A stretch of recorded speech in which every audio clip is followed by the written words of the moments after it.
নাসির পাটোয়ারির উপরে ময়লা পানি মারা হয়েছে। আল্লাহ আপনাদেরকে রহম করুন, আল্লাহ আপনাদেরকে হেদায়েত দান করুন এবং আল্লাহ আপনাদেরকে আমার চান্দাবাজি থেকেও মুক্তি দিন। ওই একই আসনে হাদির উপরেও মারা হয়েছিল ময়লা পানি। চান্দা বাসের লোকেরা এটা করিচ্ছে। হাদিকেও এইভাবেই পানি মারা হয়েছিল প্রথমে, একবার না কয়েকবার। আচ্ছা, সারা দেশে তো ক্যাম্পেইন হইতেছে, বারবার ওই একই আসনে কেন বারবার চান্দা বাসের প্রতিপক্ষের উপরে এই কাজ করা হইতেছে? কারণ আছে, আমরা এটা দেখব। আপনারা দেখেছেন সারা বাংলাদেশ দুই ভাগে ভাগ হয়ে গেছে, খেস কলে ফিট হয়ে গেছে। ইন্ডিয়ার এক সাবেক জেনারেল কইয়া দিছে কি আসিচ্ছে জানেন? এটা জানেন না? হিন্দি আপকে সমঝ আতা হ্যাঁ না? হিন্দি ফিল্ম দেখেন না? আলাপ টাকালে হিন্দি, তাই সাবটাইটেল আছে, আগে শুনেন, শুনলে বুঝবেন ইন্ডিয়ার করে দেওয়া চিত্রনাট্য অনুসারেই সব চলিচ্ছে। শুনেন। हम वेट सिर्फ इलेक्शन का कर रहे हैं, इलेक्शन होने दीजिए। तारिक क्या नाम है उनका, जो बीएनपी के जो अभी तारिक रहमान जो है प्रेसिडेंट है आफ्टर हिज मदर एक्सपायर्ड, उनके जाने के बाद उन्होंने बोला है, एक नया नारा दे दिया। देखिए, आते ही नारा भी बदल गया, न रावलपिंडी न हिंदुस्तान, केवल बांग्लादेश। ये पहली सीढ़ी है, कुछ दिन के बाद हो जाएगा रावलपिंडी गई भाड़ में, हमारे साथ हिंदुस्तान। तो ये जो टेक्निक चल रही है, अब हमको इंश्योर ये करना है कि बांग्लादेश को हमको रखना है, बांग्लादेश हमको बिखेरना नहीं है। इसका कारण क्या है? जितने घुसपैठिए हमारे पास आए हैं, इनको कहीं ना कहीं तो भेजना पड़ेगा ना भाई। শুনিছেন তারেক রহমান কইছে পিন্ডি না দিল্লি না, সবার আগে বাংলাদেশ, এরপরে পিন্ডি বাদ দিয়ে দিল্লির দিকে যাবি, তাই কইছে না? এটাই হইতেছে প্ল্যান। তারেক রহমানের উপরে কি আস্থা ইন্ডিয়ানদের দেখেছেন? হাসিনার উপরে গেলে এত আস্থা ছিল না ইন্ডিয়ার। আসলে তো বিএনপির উপরে আস্থা থাকারই কথা। এই বিএনপি তো ইন্ডিয়াতে থাকা হাসিনা ফিরে আনিছিল। এই বিএনপি তো 15 আগস্টের বিপ্লবীদের দেশ ছাড়া করেছিল। এই বিএনপি আরামসে তাদেরকে হাসিনার হাতে তুলে দিছে যেন ফাঁসি দিবার পারে। এই বিএনপি হাসিনার দুঃশাসনকে দীর্ঘায়িত করছে। ঈদের পরে আন্দোলন, ঈদের পরে আন্দোলন বইলা বইলা পুরা জাতির জীবন থেকে 16টা বছর কাইরা নিছে এই বিএনপি। ভরসা করেছিল বিএনপির উপরে। এই বিএনপি 2013 সালের 5ই মে খালেদা জিয়াকে সরাই নিয়ে গেছে মাঠ থেকে, আর মাদ্রাসা ছাত্রদের হাসিনার গুলির মুখে ফেলাই দিছে। তাছাড়া 2013 সালে হাসিনা জয় বাংলা হয়ে যায়। এই বিএনপি তার দুঃশাসন দিয়া 111-এর রাস্তা খুলে দিছে। ইন্ডিয়ার হাতে যে বাংলাদেশ তুলে দেওয়া হয়েছে, 111 হয়েছে, এ করিছে কে? বিএনপির করে দেওয়া জেনারেল মইনুল আহমেদ। অনেকজনকে টপকায় মইনুলকে করছে। এই বিএনপির মধ্যে আছে রয়্যাল লোক, আমার কথা না, বিএনপির শীর্ষ নেতা আলতাফ চৌধুরী বলে গেছে। শোনেন আর একবার। বিএনপির কিছু লোক আছে যারা নন আননোন না, নূতন না, পুরানা, নন রয়ের এজেন্ট। শুনেছেন? ইন্ডিয়ার পছন্দ তো বিএনপি। সুবীর ভৌমিকের কাছে আবার শুনেন, বারবার শোনা ভালো। ভারত বাংলাদেশে কোন সরকার চাইবে? খুব সোজা উত্তর আমি তোমায় দিয়ে দিচ্ছি। Awami League is not in election, next best option is BNP, obviously not Jamaat. তারা অলরেডি 50 লাখ লোক নিয়ে জেহার টেয়াদের হুমকি দিচ্ছে। ফলে জামাত অবভিয়াসলি ইন্ডিয়া চাইবে না। অত অনেক কথা, ডিপ্লোম্যাটিক কথা বলে তো লাভ। কানেকশনটা হচ্ছে 71। আমরা একসাথে, আমার সৈন্য এবং মুক্তিযোদ্ধারা রক্ত ঝরিয়েছে, সেই সুবাদে Awami League. This is the historical fact. তো এই জায়গাতে হঠাৎ করে আজকে অন্য কিছু ডাইনামিক্স চলে আসবে, এটা তো আশা করাটাও ভুল। কিন্তু যে গভর্নমেন্ট আসবে তার সাথে ইন্ডিয়াকে তো ডিল করতে হবে। এই বিএনপির একমাত্র কাজ হইতেছে এবং মিশন হইতেছে আওয়ামী লীগকে ফিরে আনা। ইন্ডিয়া জানে যে এটা অপদার্থের দল, এটা এক্সপোর্ট কোয়ালিটির ভালচুন, এটাও জানে। দেশ চালাইতে পারবে না, এটাও জানে। আপনারা দেখেন বিএনপির শাসনগুলো সবকটা ফেলিওর। জিয়াউর রহমান একটা বাদ দেন, এটা অস্থির সময় তিনি শাসনভার নিয়েছিলেন, অল্প সময় শাসন করছিলেন। তারপরে দেখেন সাত্তার, এটা মিলিটারি কু করে সরাই দিচ্ছে, সে মিলিটারি কু ঠেকাইতে পারে না, এতই অথর্ব। খালেদা জিয়ার ফার্স্ট টার্মে শেষ হয়েছে নিত্যদিন হরতালে তত্ত্বাবধায়ক সরকারের দাবিতে। আর একটা বিনা ভোটের ইলেকশন করেছিল খালেদা জিয়ার সরকার, কইরা একটা অধিবেশন করছে, একদিন সম্ভবত অধিবেশন করে ক্ষমতা ছেড়ে ভাগছে। সেকেন্ড টার্ম 68 জেলায় বোমা হামলা হয়েছে, গ্রেনেড হামলা হয়েছে। সেই গ্রেনেড হামলা একটা সুষ্ঠু তদন্ত পর্যন্ত করতে পারে না বিএনপি সরকার। বাংলা ভাইয়ের উত্থান হয়েছিল, সে মানুষের ধরে ধরে পিটাইতো, আর ওই মানুষ যে আর্তনাদ করতো সেটা মাইকে শুনাইতো। জানেন কি বিভৎস! আর শাসন শেষ হয়েছে 111 আর লগিব ওইটার তাণ্ডব দিয়া ঠেকাইতে পারেনি বিএনপি তখন ক্ষমতায়।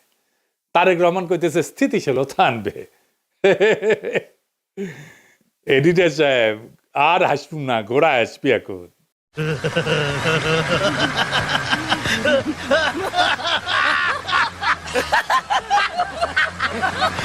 এই বিএনপি স্থিতিশীলতা আনবে কোন তরিকা আনবে? তারেক রহমানের হাতে কি জাদু আছে? তাহলে ওই শাসনে স্থিতিশীলতা ছিল না কেন? বিএনপি শাসনে বাংলা ভাই কেন হইল? র্যাব সৃষ্টি কে করছে? বিএনপি। তো এই ক্রস ফায়ারের হত্যাকে কে প্রাতিষ্ঠানিকভাবে প্রতিষ্ঠিত করছে? বিএনপি করছে। এইটার স্থিতিশীলতা বলে? এই যে দেখেন নিজেদের মিটিং, নিজেদের মধ্যে মারামারি।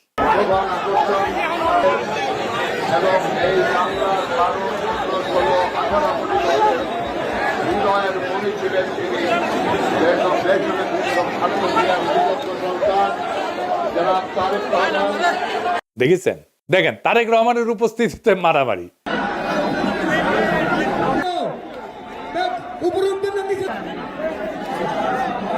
দেখেছেন?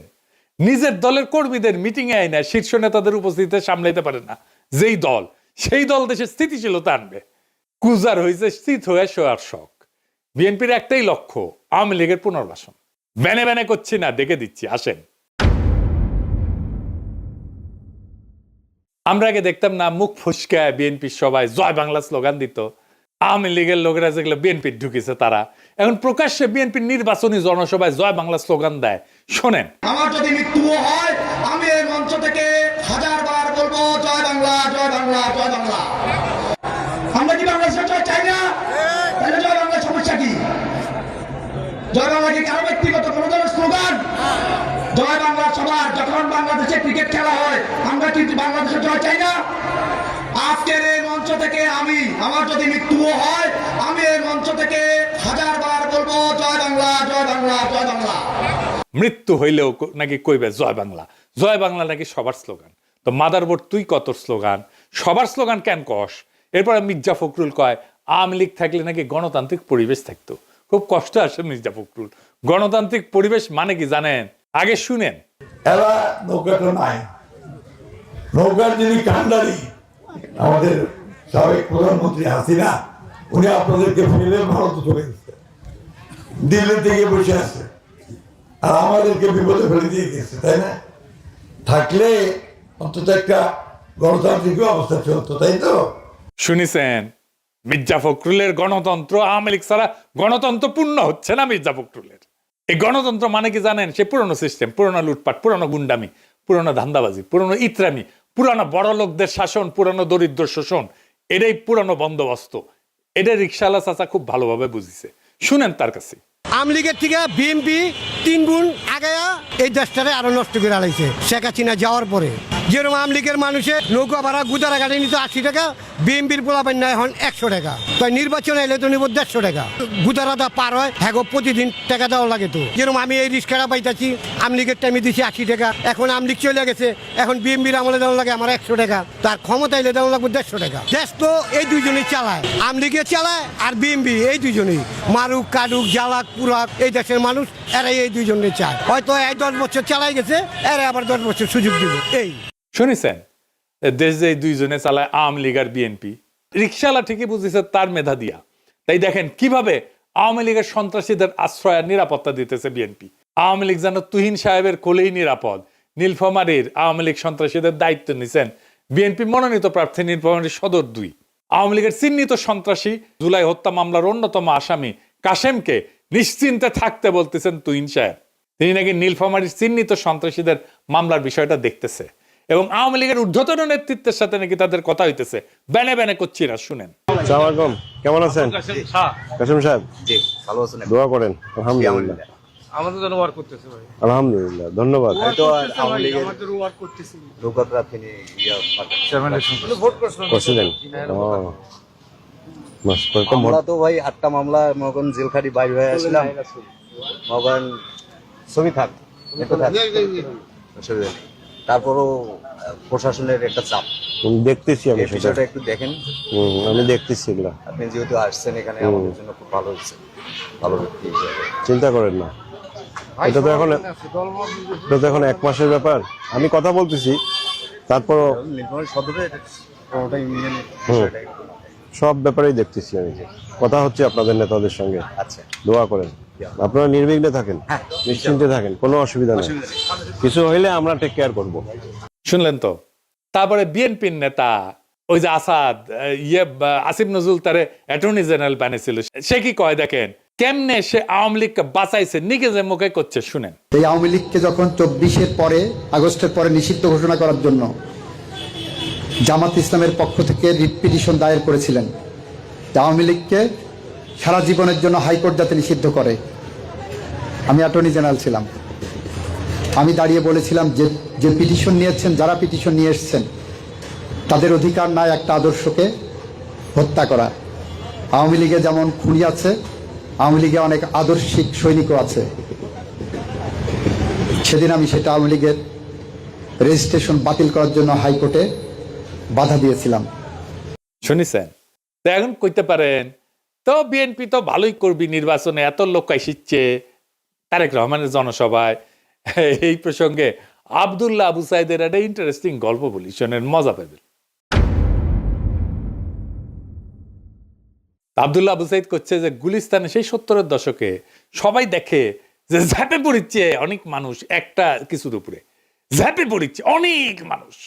কিসের উপরে ঝাঁপে পড়িচ্ছে কেউ বুঝতে পারছে না, কিন্তু কিছুর উপরে ঝাঁপে পড়িচ্ছে।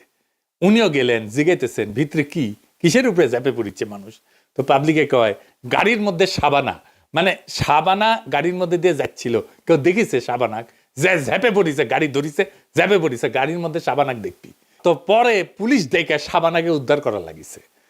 আপনি ইলিয়াসকে নিয়ে যান বাংলাদেশ, এরকম গাড়ি দেন, লোক বল দেন, বাজেট দেন, মিডিয়ার কাভারেজ দেন, দেখেন ইলিয়াসকে দেখতে আসবে এইভাবেই লোকেরা। এটা হয়। গাড়ির মধ্যে তারেক রহমানকে এভাবে দেখতে আসিচ্ছে, গাড়ির মধ্যে যেমনি সাবানাক দেখতে আসিচ্ছিল। মানুষ ফার্স্ট অ্যাপিয়ারেন্সে বড় দলের নেতাকে এইভাবে দেখতে আসে। হাসিনাকেও এভাবে দেখতে আসতো। হাসিনা যেটি যেত জনারণ্য হয়ে যেত, সেটি মুরব্বীদের জিজ্ঞেস করে দেখেন। তার মানে এই না হাসিনা জিততো ইলেকশনে, তার মানে এই না হাসিনা প্রচুর জনপ্রিয়। 2013-তে ইমরান খান ইলেকশন করিচ্ছে, সে একইভাবে ভেঙ্গা পড়তো জনগণ। আল জাজিরা করছে, ইংরেজিত করছে, ঠিকই কইছে, ইংরেজি যেহেতু কইছে তাই না, তো বাংলা করে কই জনসমর্থনের এক জোয়ারোচ্ছ্বাস, ধারাবাহিক জনসভা, একের পর এক প্রকাশ্য উপস্থিতি এবং তরুণ ভোটারদের মধ্যে তৈরি হওয়া গতি, এসব ভাষায় তার প্রচারণা ঘিরে ব্যাপক জন উৎসাহের ইঙ্গিত দেয়। টাইম ম্যাগাজিন করছে রক গানের অনুষ্ঠানের মতো হইতেছে জনসভা, মানে রকস্টার ইমরান খান। ইলেকশনে ইমরান খান মেল্লো ডাব্বা। এই একই ইমরান খান ফেনোমেনন হবে গাড়ির মধ্যে তারেক রহমানের, গাড়ির মধ্যে সাবানার মতো। বুঝেছাও? অনেক সময় মানুষ দেখতে আসে, শুনতে আসে, ভোট দিতে আসে না। তারেক রহমানের ভোট না, এগুলা দেখবার আসিচ্ছে গাড়ির মধ্যে সাবানার মতো। যে প্ল্যান করিছে সবই তো দেখেছেন। আরো দেখামো ওই সমস্ত প্ল্যান নাকি বাস্তবায়ন করতে হইলে তারেক রহমানের দরকার মানুষের নিরাপত্তা আর দুর্নীতি কমানো। আবার দেখেন নিজেদের দলের লোকেরা নিজেদের দলের উপরে কেমনে ঝাঁপে পড়ে। কুমিল্লা স্যার আসনের মঞ্জুরুল হাসান মুন্সির ছেলে রিজভি কেমনে প্রতিপক্ষকে ফাঁসাইতে কইতেছে, শোনেন, কোপাইতে হবে, শুনেন।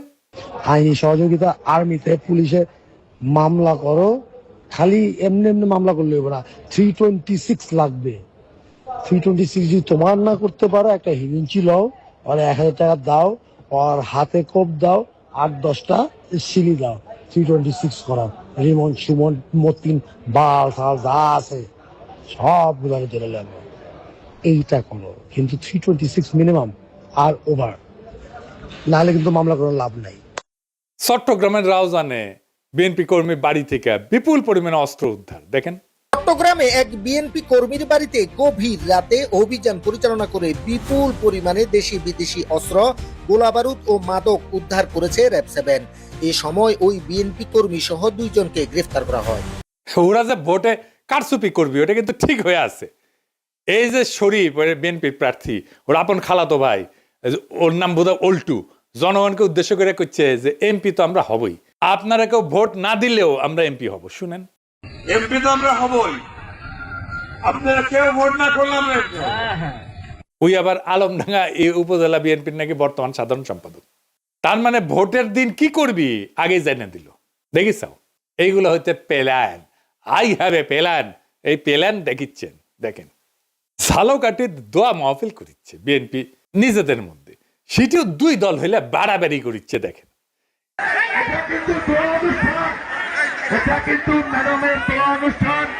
নলছিটি উপজেলা বিএনপি কর্তৃক আয়োজিত আজকে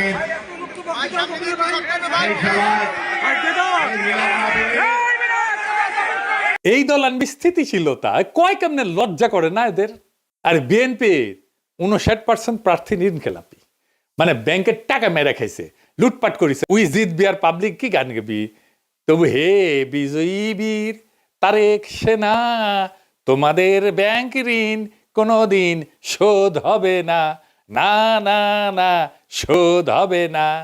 তুই ব্যাংকের ঋণ শোধ করতে পারিস না, তো দেশ সেবার কাজ হয় কে? ওই টাকা আর শোধ দিবি না, তাই ইলেকশনে দাঁড়িয়েছে। এক ক্যান্ডিডেট দেখায়, দিরাই সাল্লার ক্যান্ডিডেট, মুরব্বী মানুষ।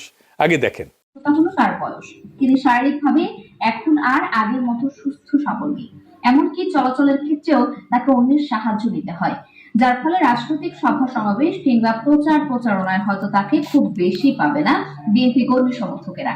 উনারে দাঁড় করানো ঠিক হয়েছে। ক্ষুদ্রকালে ভাবতে হবে ইলেকশনে কেমনে খাড়ায়, ইলেকশনটা কই যেটি যে খাড়ানো লাগে। তো যাই হোক, এই মুরব্বী তো খাড়াইতে পারতেছে না ঠিক মতো, ইলেকশনে কেন খাড়াইলো? তারেক রহমান আপনি কন, উনি কি কন্ট্রিবিউট করবি? কিছুই তো করবে পারবেন না উনি। আপনাদের লজ্জা নাই? খালেদা যে মৃত্যুসজ্জা ওখানে টিপসই নিয়ে নমিনেশন পেপার সাবমিট করছেন 3টা সিটে, আর এরকম ঘাটের মরাকে নেয় আপনি ইলেকশনে দাঁড় করাইছেন। লজ্জা থাকা উচিত তো। তো যাই হোক, ফাইনালি ইলেকশন কি হবি? বিএনপি বুঝে গেছে যে উই হারবি নারীদের ভোটে, কারণ মায়েরা বোনেরা সবাই এনসিপি জামাতকে ভোট দিবি, ন্যাচারাল। বিএনপির চান্দাবাজ ধান্দাবাজ লুটেরা সন্ত্রাসী আর ইতরদেরকে তো তারা ভোট দেবে না।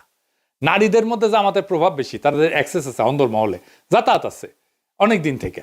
তাই বিএনপি স্ট্র্যাটেজি নিয়েছে, নারীদের যদি ভয় দেখায় ভোট কেন্দ্র থেকে দূরে রাখা যায়। তাই জামাতের নারী কর্মীদের উপরে হামলা করতেছে, তাদের হিজাব টাইনে ছিঁড়ে ফেলতেছে। দেখেন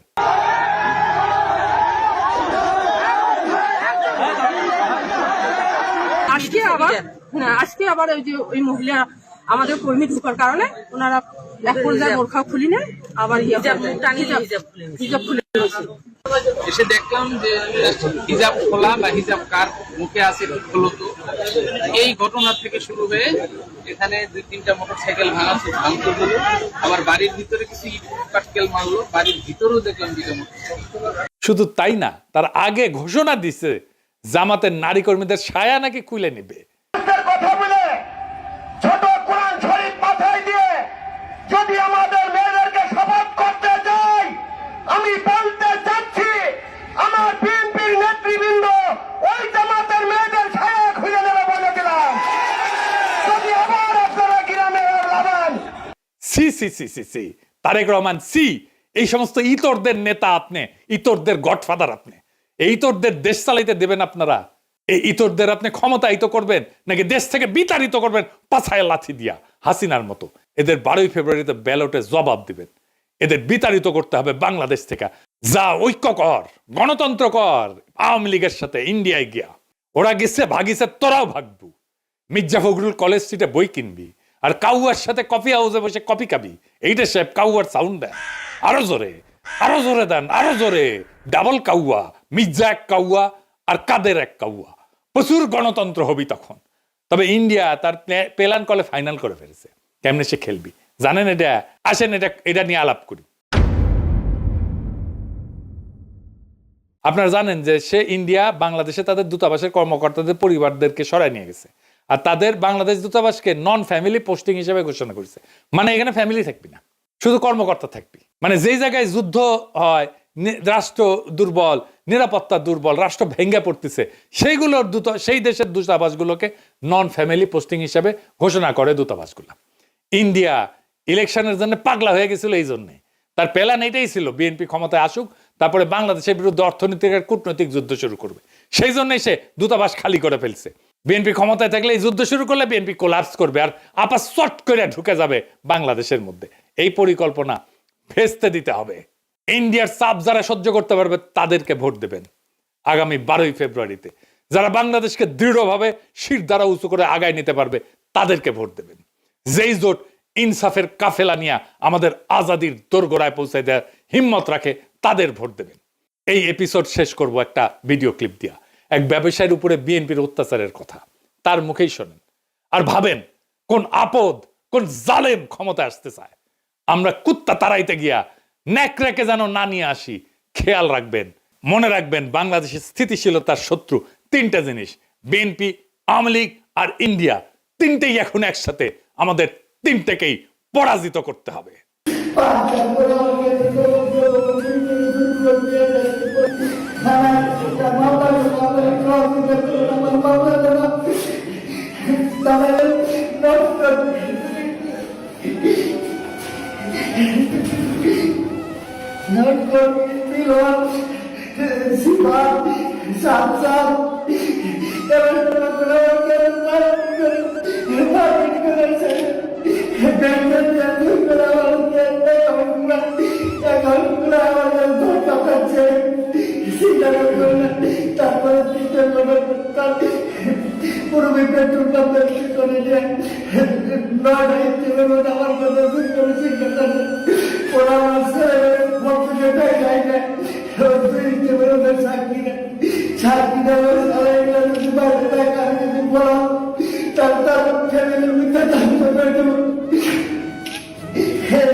আমি আইনের প্রতিষ্ঠা